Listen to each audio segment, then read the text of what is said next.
Aujourd'hui, un nouvel épisode de notre podcast intitulé Sisters Voices pourrait traduire en français en disant les voix de nos sœurs. Moi, c'est Ameyo Dekole-Adenou. Je suis assistante en communication, mobilisation des ressources. Je suis bilingue. Je travaille à l'ADU-VDF. Je m'entretiens avec notre sœur, Madame Moukoudi Nathalie. Nathalie travaille à Association Hope Africa International. Bonjour. Bonjour. Nathalie, dites-nous qui vous êtes et puis qu'est-ce que vous faites pour Association Hope Africa International?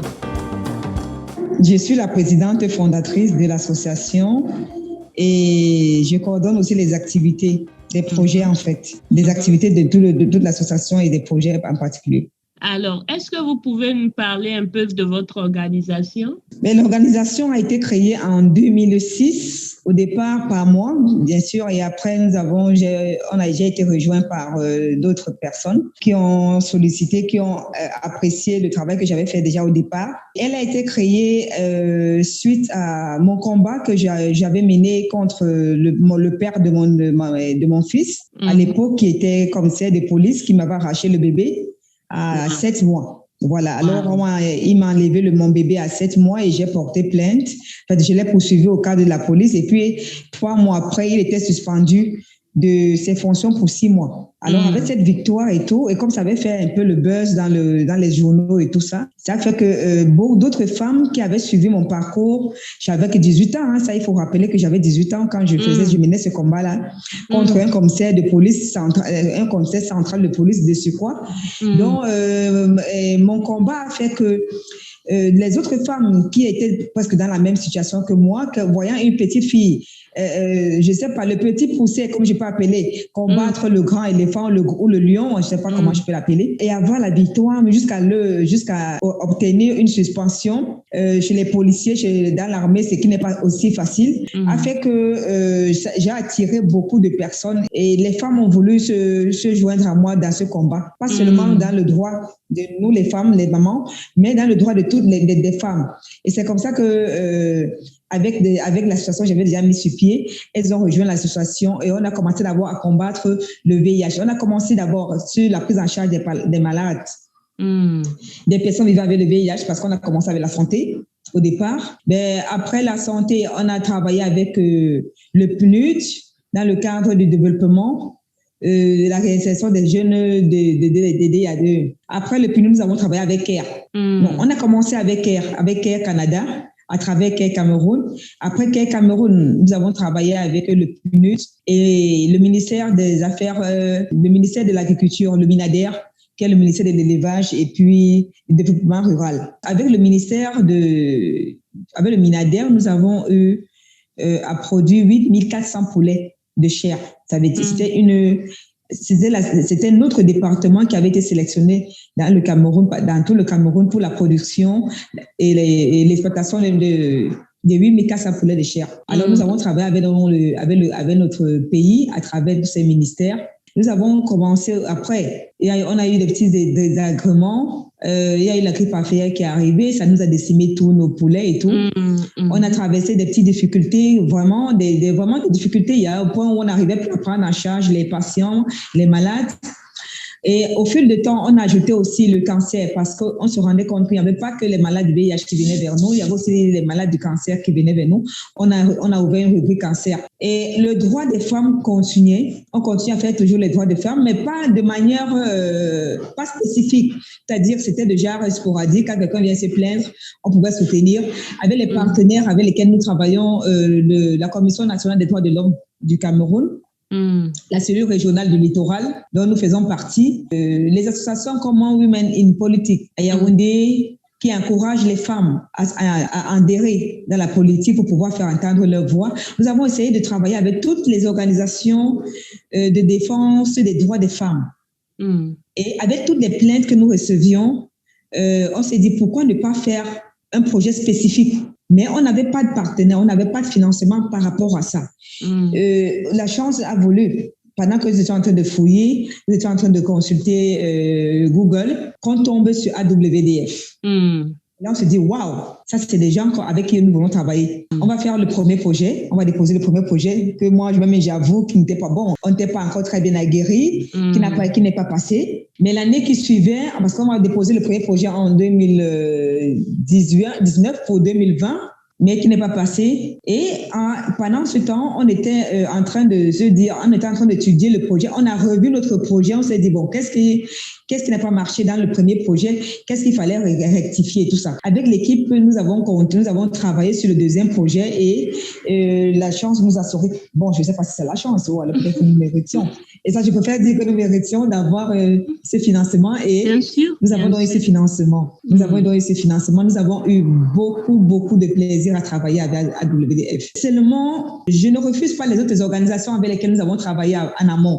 C'est grâce à elles que nous avons acquis l'expérience depuis 2006 que nous existons. Mais avec AWDF, nous sommes allés très loin. On a réussi à se dépasser. On est allé même au-delà de nos espérances. C'est-à-dire que, je ne sais pas, on voulait tellement vérifier nos capacités, nos compétences, qu'on s'est dit, bon voilà. Et quand le projet arrive, contre toute attente, ça, je l'avoue, contre toute attente, parce que en ce moment, quand le projet arrive au Cameroun, le Cameroun traverse une crise. Depuis des années, presque depuis 5 ans, le Cameroun traverse une crise sécuritaire dans le nord et le sud-ouest du Cameroun. Ça fait que le gouvernement est un peu sensible à certains sujets. Maintenant, voilà, le gouvernement est tellement sensible, et surtout que c'est à cause des ONG, avec le travail que les ONG font au Cameroun, ça fait que le gouvernement a été un peu sur la brèche. Un peu sur ils avaient un peu l'épée de Damoclès sur leur tête. Alors, le ministre des Affaires intérieures, de l'administration territoriale, avait mis l'œil particulièrement sur les ONG. Vraiment, c'était pas le moment de venir parler des droits, surtout qu'ils avaient déjà les problèmes avec le Sud-Ouest à cause des droits. Alors, venir faire une conférence en pleine crise sur les droits des femmes, c'était ajouter encore de l'eau, un peu de l'huile au feu, quoi. Voilà. Donc, on s'est dit, maintenant, qu'est-ce qu'on fait? On a un financement, il faut qu'on travaille. Et je dis encore la providence, quand Dieu veut vous soutenir. Je ne peux pas dire que le coronavirus est venu nous aider, mais je dis encore, on en a profité un peu. Justement, on a profité du corona. Justement, voilà. je voulais même vous demander comment la COVID a modifié vos stratégies de travail, puisque vraiment ça a troublé le monde entier, surtout avec les ONG. Voilà. Et nos programmes, nos projets sont plus avec les contacts physiques et faire des formations, aller par ici, par là, faire des voyages. Donc, je venais juste à cette question pour vous demander comment est-ce que ça vous a impacté en tant qu'organisation. Parce que déjà, voyant ce que vous êtes en train de me décrire, les femmes, vous travaillez main à main avec les femmes, c'est-à-dire il y a les formations. Je vois un peu l'impact de la COVID sur vos stratégies, sur vos programmes. Comment est-ce que vous vous êtes en sortis? Au départ, il faut dire que comme toutes les autres organisations et comme tous les autres pays, nous avons d'abord été surpris. Nous avons été surpris et on s'est dit, qu'est-ce qu'on va faire? Puisque dans tous les pays, certains pays étaient confinés. Nous, on n'était pas confinés au Cameroun. Mais on avait quand même des restrictions gouvernementales qui demandaient de réduire le nombre de personnes à 50. On est même descendu parfois jusqu'à 30. Ça veut dire que dans chaque conférence, il fallait réduire le nombre. Au départ, dans le projet, c'était prévu 200 femmes par conférence. Et là, vous allez réduire jusqu'à 50. Oh là là. Le gouvernement nous demande de réduire à 50. Oh, mais donc ça veut dire déjà une formation que vous pouvez faire une fois, vous allez le faire. On était obligé de faire 4 fois. Ouais. Voilà. Le projet n'avait pas prévu, le budget n'avait pas prévu 4 séances pour une rubrique. Déjà, c'est des dépenses. Voilà, donc il fallait louer la salle avec tout ce que ça comporte, la location de la salle, l'invitation des membres, des participants, les frais des consultants. Il y avait juste le frais pour un atelier. Par contre, maintenant, avec la COVID, on se retrouve à faire 4 ateliers pour une rubrique. Or, il faudrait faire toutes les rubriques. Maintenant que le nombre est réduit à 50, dans certaines localités, dans certains arrondissements, les sous-préfets ne voulaient même plus, n'accordaient même plus les assemblées. On a dû faire ça dans l'arrondissement, une chambre dans l'arrondissement où le siège se trouve. Et c'est le sous-préfet là qui a accepté de nous permettre d'organiser notre séminaire. Bon, maintenant, quand lui, il organise notre séminaire, le Cameroun étant en crise, il va exiger que la police et puis la gendarmerie assistent à tous nos séminaires pour savoir de quoi on parle, quoi. Est-ce qu'on n'est pas en train d'inciter est-ce qu'on n'incite pas les femmes à la rébellion et tout ça? Donc, ils ont peur. Oui, ils nous ont vraiment imposé l'armée. Wow. Et puis, juste pour vérifier ce que vous irez dire là-bas aux femmes. Oui, bien sûr. Maintenant, par rapport à la COVID, on a plutôt profité de la COVID. Comment? Parce que déposer une demande d'organisation d'un atelier de sensibilisation sur les droits des femmes, je ne crois pas qu'on aurait eu l'autorisation. Je ne crois pas. Avec tout ce qui s'est passé au pays en ce moment, on n'aurait pas eu l'autorisation. La préfecture nous aurait interdit ce genre de réunion. Maintenant, qu'est-ce qu'on a fait? On a plutôt mis la COVID-19 en avant. C'est-à-dire dans la banderole, dans la banderole que nous avons faite, dans notre demande, on a écrit, nous voulons sensibiliser les femmes sur la prévention et le fonctionnement avec la COVID-19 et les droits des femmes. Et là, on introduit avec la sensibilisation sur les droits des femmes. Ce qui a fait que la première idée que les autorités ont eue, c'était la COVID. C'est ce qu'ils ont mis dans leur tête, c'était la COVID. Mais sauf que nous, on savait que c'était les droits. Bon, maintenant, avec la COVID, en introduisant la COVID, il fallait tout avoir une rubrique COVID. C'est ça, c'est ce que je voulais demander.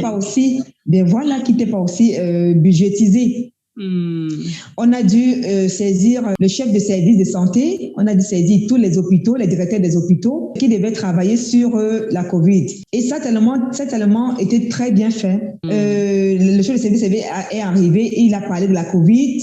Il y a une dame de l'hôpital, la directrice adjointe de l'hôpital régional des DEA, qui est venue nous faire la démonstration sur la fabrication des masques.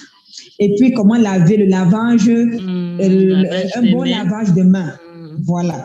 Alors, quand ils ont commencé, après leur rubrique, c'était les droits. Maintenant, après, on a eu des déplacés internes de ces crises économiques, les crises sanitaires, sécuritaires que nous avons eues. Nous avons pris en charge encore ces déplacés, toujours aux frais de l'association. Donc, ça fait que dans le budget du projet, l'association a mis beaucoup même, parce qu'on a dû récréer le projet, si on peut le dire. On l'a récréé en introduisant les réalités que nous traversions ici dans notre pays. C'est ça, maintenant, puisque sans ça, vous ne pourriez pas faire vos projets. Non, on ne pouvait pas. Vous aviez besoin d'une autre stratégie pour pouvoir y arriver. Et bien sûr, ça fait allusion aux dépenses. Ouais. Les loger pendant 4 semaines. Je pense que c'était aussi la seule solution en ces temps. C'était la seule solution. Oui, c'était la seule solution, vraiment. Sinon, on se ferait arrêter. On se serait fait arrêter. Bien sûr. Ah oui. Facilement. Donc, ça fait que notre participation à la lutte contre la COVID nous a encore ouvert beaucoup de portes. Les partenaires, les autorités n'ont pas voulu, on n'a pas voulu leur faire comprendre comment se passaient les finances. Et dans leur tête, c'était que c'est le projet, c'est les partenaires qui ont financé toutes les activités. Ça veut dire que même celles qui concernaient la santé. Et ça a plutôt donné encore plus de la valeur à AWDF. Ah, ça, une bonne nouvelle. Quand je vous le dis, oui. Puisqu'on est parlé dans les détails, pour leur dire, bon, voilà, nous, on a pris telle charge et le partenaire, il a pris ça. Oui, voilà. Lui, ce qu'il a vu, c'est la banderole et il a vu le partenariat. Voilà. Il a vu financé par AWDF. Donc, vraiment, il ne veut pas savoir nos cuisines internes, comment ça s'est passé. Donc, ça fait que ça a plutôt augmenté, AWDF a eu plutôt une très bonne vue auprès des autorités camerounaises. Notre présence et notre visibilité. Oh là là. Vraiment, la visibilité c'est et une tout. bonne nouvelle. Ça a plutôt galvanisé l'organisation qui nous finançait, en fait. Bon, ça a fait que quand il a fallu qu'on ait une lettre de recommandation, le sous-préfet n'a pas hésité. Hein. Quand je lui ai dit que ce sont nos partenaires avec qui nous travaillons, il n'a pas hésité de nous faire notre lettre. Bien au contraire, il était même très fier de faire cette lettre de recommandation pour que le projet avance. Voilà. Donc, ça nous a ouvert, AW nous a ouvert beaucoup de portes. Beaucoup de portes, ouais. Beaucoup. Ça, on est passé. Le projet au départ était prévu pour la région du littoral. Et avec la crise de la Covid, AWDF avait demandé, au lieu d'utiliser tout le département, il préférait qu'on réduise ça à EDEA, dans le département de l'EDEA. Or, avec le travail que nous avons fait sur le terrain, les arrestations des chefs, parce que c'est ça qui a marqué notre coup. Hein, le coup fatal que nous avons organisé, c'est quand nous avons fait arrêter les chefs et puis tous les hauts dignitaires. On a démantelé un grand réseau de détournement des biens immobiliers. Wow. Depuis 1960, que notre pays est indépendant, bien que les femmes aient un droit à la terre et à la succession, mais cette pratique n'était pas pratiquée dans les villages. Beaucoup de départements, au Cameroun, je ne sais pas si c'est ailleurs, mais en Afrique, les femmes n'ont presque pas de droit à la terre et à la succession du père, des parents, parce qu'on estime qu'elles vont en mariage. Alors, c'est les garçons qui bénéficient, qui sont un peu comme des héritiers, en fait. Mais les femmes qui se plaignaient, quand elles se sont plaintes, on s'est dit, bon, voilà, on s'est rapproché de ces chefs, les mises en cause, et ces chefs nous ont fait comprendre qu'eux, ils ne discutaient pas la terre avec les femmes. Dans les coutumes, la femme n'a pas le droit à la terre, ne discute pas la terre avec un homme. Bon, maintenant, ayant déjà cette réponse, nous avons organisé le premier atelier qui était la conférence débat. Et comme les autorités avaient exigé leur présence, leur présence nous a plutôt encore avantagés. Parce que pendant cette conférence débat, nous avons invité les femmes qui se plaignaient, nous avons invité les chefs, les mises en cause, les chefs qui étaient mis en cause par rapport à ce problème. Et lors des conférences, comme c'était une conférence de questions-réponses, on a encouragé, on a besoin d'inviter aussi la commission des droits de l'homme et puis les avocates. On a encouragé ces femmes à exposer leurs problèmes devant les autorités. De manière subtile, hein, bien sûr. C'est-à-dire sans toutefois accuser, mais elles accusaient sans accuser. Voilà. Donc, elles ont levé les mains et elles ont exposé leurs problèmes devant le préfet, le sous-préfet. Et les gendarmes qui étaient là, la brigade qui était là. Et le sous-préfet a demandé d'indexer les chefs qui étaient concernés. Et ces chefs étaient dans la salle. Alors, les femmes ont dit, moi, dans ma localité, le chef de Maniba Hubin m'a dit ceci, et puis ça a été comme ça. Et là, sur place, le sous-préfet a convoqué ces femmes, leur a demandé de passer dans son bureau. Et quand elles sont passées dans leur bureau, il a demandé au commandant de brigade et au procureur d'enquêter sur cette affaire. Et c'était comme ça que c'était parti. Donc, d'une petite plainte, et c'était parti. Le procureur et le commandant ont enquêté et on a démantelé un réseau des chefs jusqu'au haut gradé de l'État. C'est-à-dire les chefs refusaient aux femmes des terrains. Mais avec de connivence avec les hommes des familles, ça veut dire que les membres des familles hommes, ils vendaient les terrains. Ils vendaient les terrains en cachette. Parfois, ils vendaient aux industriels, aux sociétés. Et avec la complicité des hauts gradés de l'État, on a démantelé le réseau jusqu'au haut gradé de l'État. Et on a arrêté tout le monde. On a eu presque quelque chose de 58 arrestations. En tout cas, ça fait le buzz. Merci.